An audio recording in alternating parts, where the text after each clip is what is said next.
Emoción. Polémica. Heroísmo. Pasión. Sorpresa. Tragedia. Gloria. Esperanza. Hazaña Fútbol. Pasado y presente del fútbol mexicano, en una colección única de 10 videos y 10 fascículos que ofrecen el más completo panorama acerca de una pasión compartida. Hazaña Fútbol. Ningún momento tan dramático para el fútbol mexicano como los tiros penales. La pena máxima.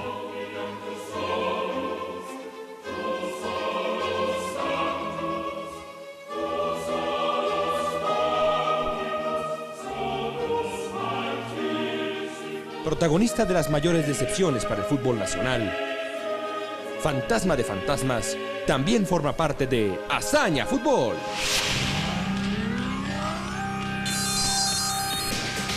Tostado se lleva la pelota, burla 2, 3.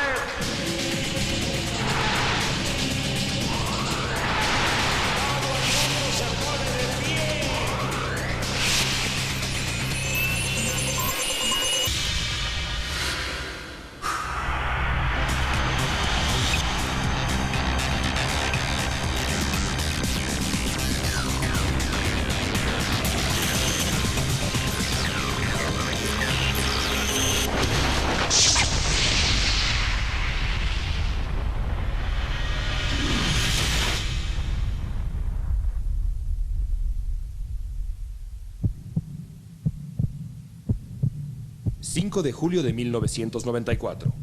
Alberto García Aspe abre la serie de penales contra Bulgaria, octavos de final de la Copa del Mundo. Hace años que Aspe no falla un cobro. Es preciso, certero y decidido. Durante el partido ya se ha encargado de anotarle a Mijailov.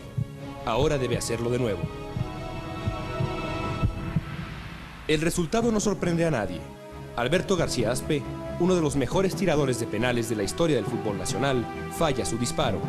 Es el principio del fin para México. A la hora de ir a cobrar yo el primer penal, dudo un poco en si lo tiro igual o si lo cambio. Y en esa fracción de segundo que dudas, fallo y pega en el travesaño y se van. ¿Qué le pasa al futbolista mexicano a la hora de cobrar un penal? La respuesta es complicada y la historia es larga. México ha perdido toda clase de partidos por el drama de la pena máxima. Quizá la primera gran derrota mexicana en penales ocurrió en el Mundial Juvenil de 77 en Túnez. En aquel primer Mundial de menores, México llegó a la final contra los rusos. La victoria estuvo al alcance de la mano cuando los soviéticos fallaron un penal, pero el árbitro ordenó la repetición. Desmoralizado, México cayó por 11-10. Todavía hay un porcentaje de gente que no sabe qué tan buen futbolista es porque nadie le desarrolló esa autoestima en su carácter. Aquella primera derrota en penales marcó el futuro del fútbol nacional. Del Mundial 1986. A la Federación Mexicana de Fútbol, México, país organizador del Mundial 1986. Largos años de sequía en el plano internacional llegaron a su fin cuando 9 años después, México fue sede mundialista por segunda vez. El equipo nacional estaba plagado de gente con carácter. Hugo, Negrete, Boy, Servín, Flores, España. México logró la hazaña de avanzar hasta los cuartos de final, donde se enfrentó a Alemania. El partido en Monterrey fue complicado. Los alemanes se plantaron cautelosos en el estadio universitario. Iban por un contragolpe, quizá una genialidad de algún delantero. Todo por contener a México. La suerte y el árbitro quisieron que el partido terminara 0-0 después de 90 minutos y 2 tiempos extra. Era hora de los penaltis. El árbitro está señalando falta antes de que la pelota la tocara el abuelo Cruz. En la casa de mi querido amigo Bora, en una noche cenando, le dije cómo quedó por fin estructurado la cosa de quiénes pasan y cómo pasan. Cuando me hizo el comentario de que se había organizado, no sé quiénes fueron los responsables, y eso prefiero no especular, que dijeron, como lo más probable es que nosotros pasemos en segundo lugar del grupo, se decidió que el que se quede en segundo lugar no sale del Estadio Azteca. Fíjate ahí a la expectativa, ¿sí? ¿Por qué lo aceptaste, Borra?, le decía yo. Nosotros tenemos que ir con la nuestra sin decírselo a nadie que queremos ser campeones, porque las probabilidades de la actitud pueden subir el potencial. Si lo logramos o no, ese es otro boleto. Pero si ya de entrada vamos por el segundo lugar del grupo. ¿Y qué pasó? Acabamos en primer lugar y vámonos contra Alemania a Monterrey. Ese antecedente muy poca gente le ha dado valor, porque además ni siquiera se pensó en la posibilidad de llegar a los penales. México entero estaba de pie, pero la historia tenía preparada una decepción monumental. Sin Hugo Sánchez, Luis Flores o el talento de Tomás Boy en la cancha, Bora Milutinovic escogió una lista improvisada. De la lista de 5 tiradores originales, solo Negrete estaba todavía en el terreno. Fue el único que anotó. La debilidad del cobro de Raúl Servín y la imprecisión de Quirarte serían solo el primer capítulo de una larga historia de frustraciones.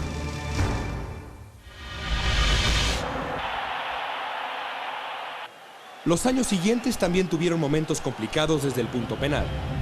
En 1987, la selección mexicana cayó en semifinales de los Panamericanos contra Argentina. El verdugo fue el macabro punto penal. En el Mundial Juvenil de 93, otra gran camada de jugadores nacionales se enfrentó con el monstruo de los 11 pasos. El rival fue la frialdad inglesa. Una vez más, México no pudo con la presión y quedó eliminado. Pero el verdadero asombro llegó con el Mundial de Estados Unidos. Miguel Mejía Barón había formado una selección de antología. Como subcampeón de América, México llegó al Mundial con la esperanza en alto. El clima y la afición también favorecían al equipo nacional. La primera ronda fue motivo de alegría. En un grupo muy complicado, México se llevó el primer lugar, dejando atrás a Italia, Noruega e Irlanda. El siguiente rival sería Bulgaria. Todo estaba preparado para una victoria mexicana. Dos factores inclinaron la balanza del lado búlgaro: el genio de Hristo Stoichkov y las dudas de Mejía Barón. El gran entrenador mexicano dudó al momento de hacer cambios y llevó a México a la instancia final.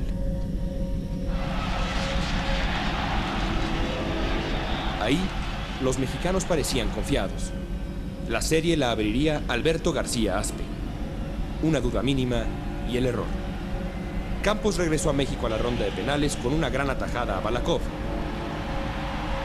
Marcelino Bernal, dueño del disparo más poderoso de México, tomó el siguiente turno. Fracaso inmediato. Después vino Jorge Rodríguez. Cañonero eficiente, él también falló. Solo Claudio Suárez, adusto y efectivo, logró anotar. El dolor fue insoportable para la selección mexicana. México había dejado ir la oportunidad de avanzar en un mundial a modo. El punto penal era ya una maldición. Mejía Barón se mantuvo en el cargo a pesar del fracaso y la enemistad de Hugo Sánchez, quien nunca entendió la decisión de su técnico. Y México era muy superior a Bulgaria, sobre todo en ese partido. Que Bulgaria estaba esperando los penaltis para echar la moneda al aire, pero los mexicanos estábamos mostrándonos muy superior y que con la expulsión de Luis García pues no había delanteros y necesitábamos ataque.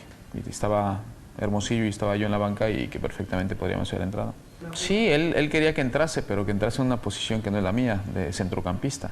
Pero si Bulgaria está hundido, y si yo soy delantero y lo que hace falta al equipo es el ataque, echarle valor para entrar a que vayamos hacia adelante. Méteme, pero de delantero, no vais. No, es que tengo mucho miedo de que se descomponga el equipo, que le digo, como lo veas. Entonces, no, espérame ahí un momento entonces. Vale, muy bien. Y después ya ni los penaltis, ¿no? Toda mi vida tirando penaltis, eso como para que en ese momento tampoco se pensase en los penaltis, ¿no?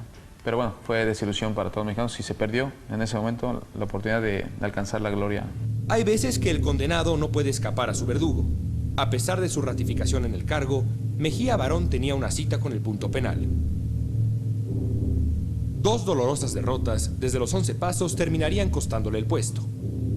Primero fue en la Copa Confederaciones de Arabia, allá por 1995.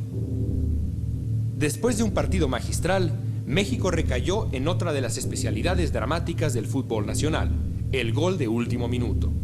Con el empate danés, el camino estaba listo para los penales. El turno de fallar tocó esta vez al goleador Luis García y de nuevo a Marcelino Bernal. Aquello parecía un insulto.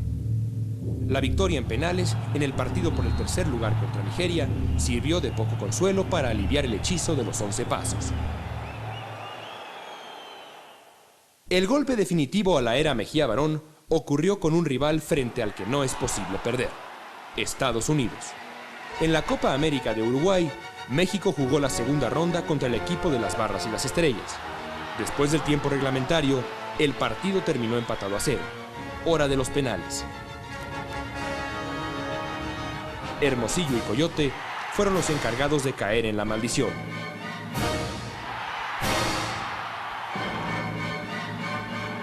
México regresó a casa y Miguel Mejía Barón, el técnico que había llevado a la selección a alturas insospechadas, dejó el cargo. El punto penal, protagonista del fútbol, reía al último.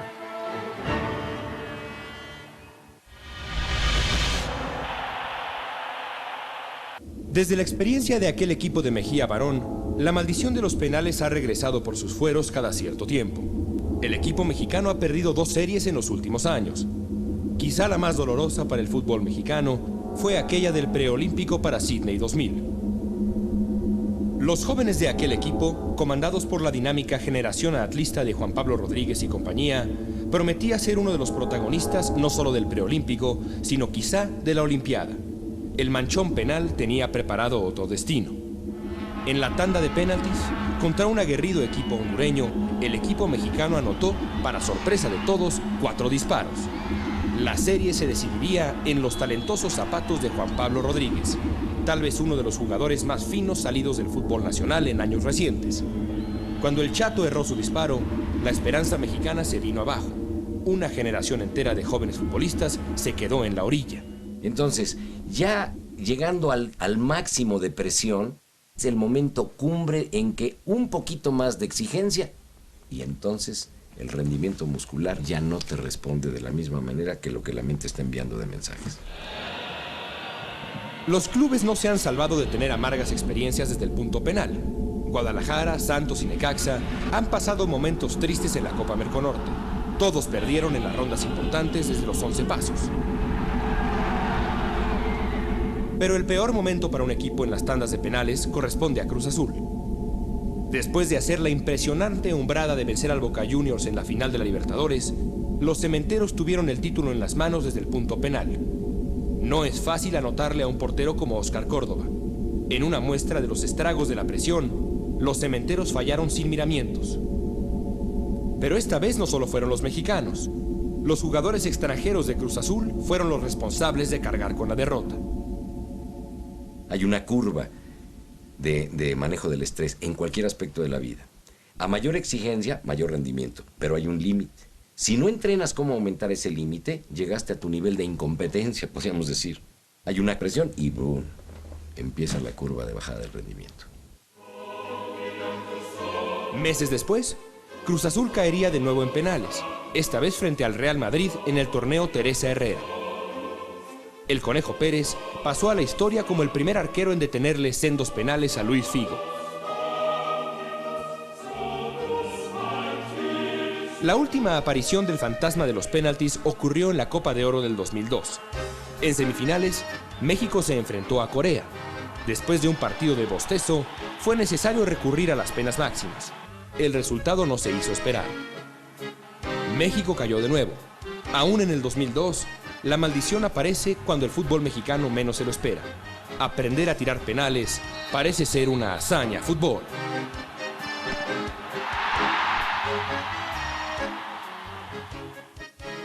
La actitud que ellos tienen, es decir, estamos convencidos que somos los mejores, de alguna manera les ayudan esas actitudes. Pueden tener temor igual que cualquier hijo de vecino, pero están trabajando en repetirse en su mente que ellos no creen en nadie y van por lo suyo. Yo te puedo ahorita narrar el momento exacto donde yo estaba ahí precisamente en los penales contra Corea y yo me sentía con una confianza bárbara, como muy pocas veces me había sentido. ¿Por qué? Porque el partido me conllevó a eso. ¿Sí me entiendes? Y yo decía, este partido lo ganamos, o sea, este partido no lo perdemos, ¿no? Y mucho menos en penales. Y cuando me planto ahí, yo dije, ¿sabes qué? Pues yo me voy a tirar a la izquierda. Y la verdad tienen que ir 1 o 2 de la serie, ¿no? Y desgraciadamente no pasó así, ¿no? Y el único que va a la izquierda, bueno, pues lo meten al poste y la meten. O sea, muy difícil también de atajar, ¿no? En eso ya había fallado 2 compañeros míos, entonces la situación se puso un poco más crítica. Viví todo intensamente y al final me quedé con la amargura de siempre, la verdad. Hay que irse metiendo el gol, se cuadra, avanza y... ¡Gol mexicano, amigos! Engañó totalmente a Schreif. Y de esta manera el marcador se pone 3-1 cuando ya el tiempo ha terminado prácticamente y México no tendrá absolutamente nada ni nadie que le pueda quitar esta victoria. Pero no todo es motivo de pesimismo en la historia de los penales en México. La Copa América parece ser la competencia en la que los jugadores mexicanos están más cómodos. En las ediciones del 97 y el 99, el equipo nacional conquistó sendas victorias desde el punto penal contra equipos talentosos. El equipo de Bora, lleno de jóvenes ansiosos por ganarse un lugar a un año del Mundial, hizo de las suyas a lo largo del torneo. Tuvo contra las cuerdas a Brasil y luego se enfrentó a Ecuador. La serie de penales fue cobrada magistralmente por los mexicanos y atajada con certeza por Adolfo Ríos. La frialdad de Joel el Tiburón Sánchez queda en la memoria como una muestra de seguridad a la hora de cobrar un penalti. 2 años después, México se enfrentó a Perú en la tanda de penales. Durante el partido, el equipo de La Puente parecía perdido.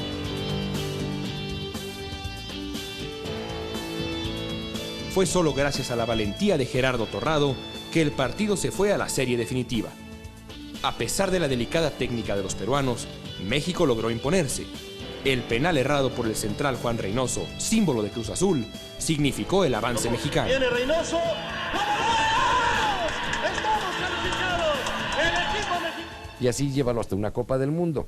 No le enseñes a una estrella como Ronaldinho a manejar el estrés. ¿Y qué le pasa antes de salir a la final? Un ataque epiléptiforme, mi hermano. Que hasta ni los médicos no sabían que tenía, creían que era epilepsia por las convulsiones. Imagínate tú, compañero de tu estrella, unos minutos antes de salir a la final de la Copa del Mundo. No entiendes lo que le está pasando y lo ves revolcándose ahí en el piso. Tú te quedas con un temor y una tensión. A ver, vete a jugar así. Simplemente porque la tensión muscular no te permite la habilidad del manejo de tu técnica. Parecía, con 10 les metieron 3 goles los franceses, mi hermano. México ha tenido también grandes cobradores de penales. Quizá el mayor de todos ha sido Benjamín el Maestro Galindo. A Galindo hay que aprenderle todo: su frialdad, su temperamento y su técnica de golpeo. En la Copa América del 93, Benjamín Galindo se enfrentó con el mejor portero del mundo a la hora de atajar penales, Sergio Goycochea. Desde Pumas empezamos a ver que si una vocecita te dice aquí y si lo fallas, no lo tires porque lo vas a fallar. Y puede pasar eso en una fracción de segundo. Había un antecedente, que Beto me ha permitido que lo cuente, que cuando él iba a tirar el penal allá en Ecuador, en el partido contra Argentina, le pasó la vocecita y dijo: Benjamín, ¿cómo estás? No, yo, perfecto, tíralo tú. Y boom, gol. ¡Sague! ¡Penalti! ¡Penalti! De la anotación del penal dependía el empate mexicano.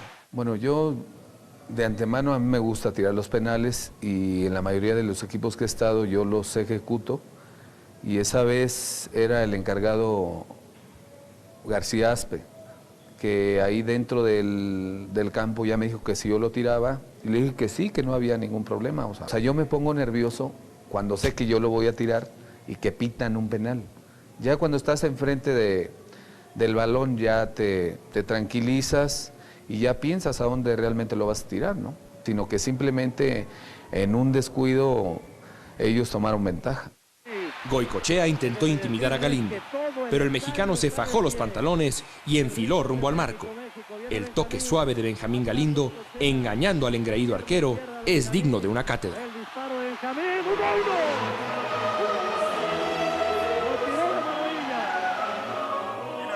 1-1. Reza el dicho futbolero que los únicos que fallan penales son los que se atreven a tirarlos. La magia de un penalti bien cobrado se parece a pocas cosas. Siguiendo los pasos de Galindo, Aspe y tantos otros grandes tiradores, México podrá dejar de lado esa mancha en su historial. El fantasma de los 11 pasos habrá muerto. será una hazaña fútbol. En nuestro próximo número, descubre los grandes goles de los hombres que estampan en la red con su arte el momento más sublime del fútbol. Grandes goleadores. Protagonista máximo del fútbol, el goleador hace época. Borja, Caviño, Hugo, Luis Hernández, Luis García, Carlos Hermosillo, Cardoso. Los artilleros son dueños de la emoción en Hazaña Fútbol. Emoción. Polémica. Heroísmo. Pasión. Sorpresa.